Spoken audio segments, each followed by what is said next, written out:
Hey, you guys. I just want to come on here real quick, real fast, real quick. I was just in the midst of just praying and crying out to God. And I just wanted to come on here real quick. And I don't know who this message is for. I know it's for me, but don't go back.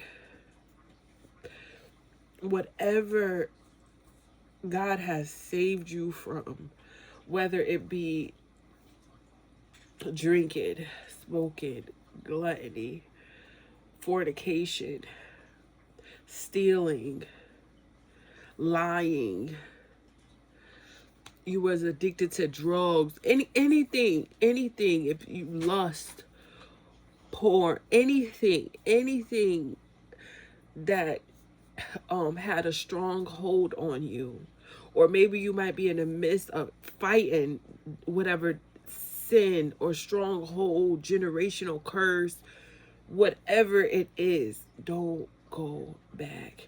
Continue to fight. Continue to fight. I'm in this season right now where I'm in this season right now where I don't know where I am mentally, physically, emotionally, spiritually. I'm so lost. Every day I want to throw in the towel. Every day I want to quit.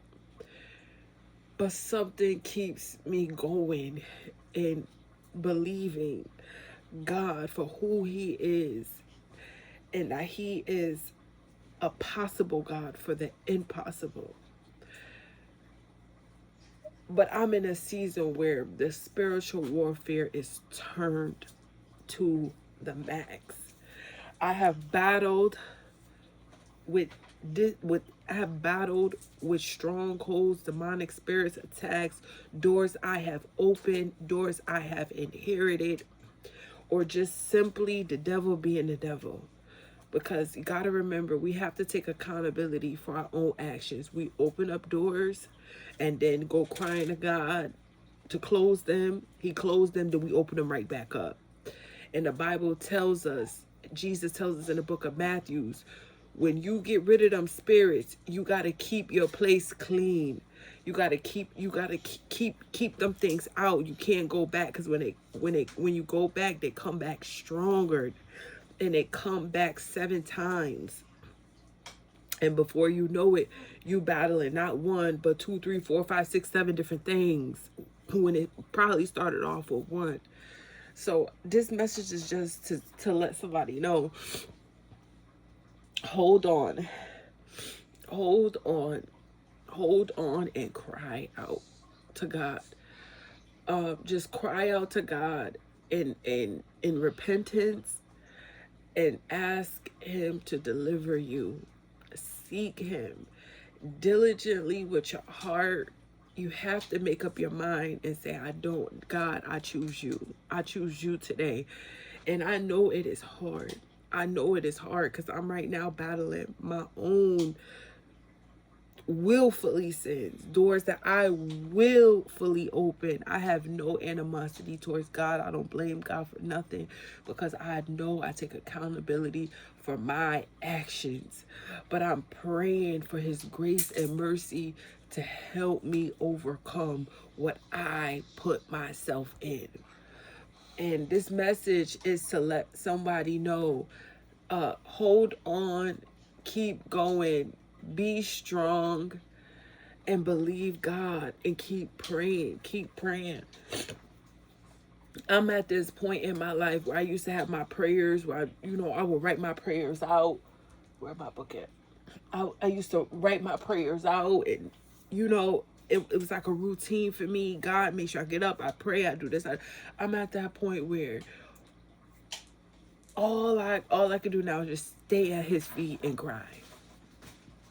Stay at His feet and just cry out. Because I don't know where I am. I'm literally in the wilderness. I'm at this point in my life where God has delivered me from Egypt, and I'm in my wilderness. And I'm at a point in my life where this is the hardest it has ever been. Be careful. Stop. This is the hardest it has ever been for me. And it's the hardest it has ever been for me. But I'm believing God because I know that I don't have a plan B.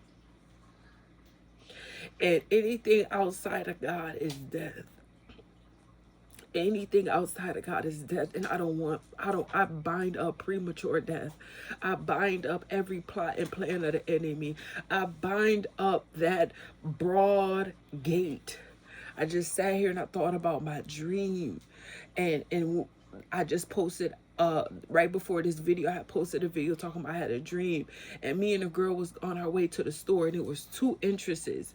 The first entrance, we walked past it. I kept saying to the girl, we could have went here. It was the broad one, and everybody was going right. Everybody was going to the store. You could see the store, and everybody could go. But she said, no, no, no, we're gonna take this side one, and it was a narrow way, which was inside the wall. It was like the wall, a wall, a cement wall, and she opened it up, and we had to climb over something, and we went through a red gate, and we still got to the store, but it wasn't as simple as the one I seen it. And I know the Bible in the book of Matthew, it tells you there's two ways. There's the broad gate, and there's the broad way where many travel, and that's why I see many people going. But in the end is fire. So, but we took that other way. It was harder. I had to walk a little bit more, but I still got to my destiny. I just had to go a different route. And God may be having you go a different route, and this route may not be easy. It may not make sense. You may want to give up because you see something easier. Like me, I want to go back home. Just like the Israelites, when God delivered them out of Egypt, they wanted to go back to slavery, and not knowing that there was something better on the other end, but they had to go through something. They had to walk a little bit longer. They had to believe a little bit longer. They had to pray a little bit longer. They had to fast a little bit longer.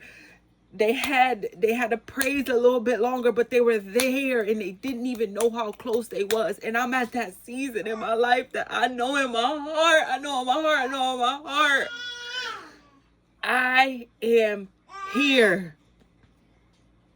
I am here. And because I am here, when I tell y'all the spiritual warfare is turned up, and that's why I'm coming on this, and I usually don't even make 2 videos in one day. But when I tell you, when you are that close to your destiny, when you are that close to your purpose, when you are that close, the spiritual warfare gets turned up a notch. The spiritual warfare intenses, but you gotta hold on. That's why I said I'm at this point where all I can do is just cry, just stay. Literally, I just finished praying with my kids. Usually I get up and just, clean up, go make breakfast. I literally just lay. I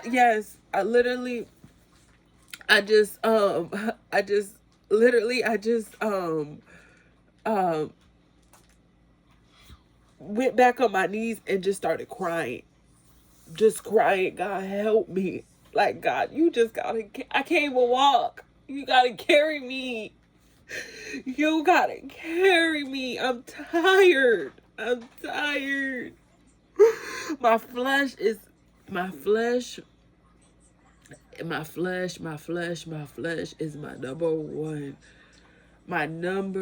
one enemy. My flesh is my number one enemy. We blame a lot on the devil, which he is a mess, and he is out to kill, steal, and destroy. But when I tell you that flesh, that's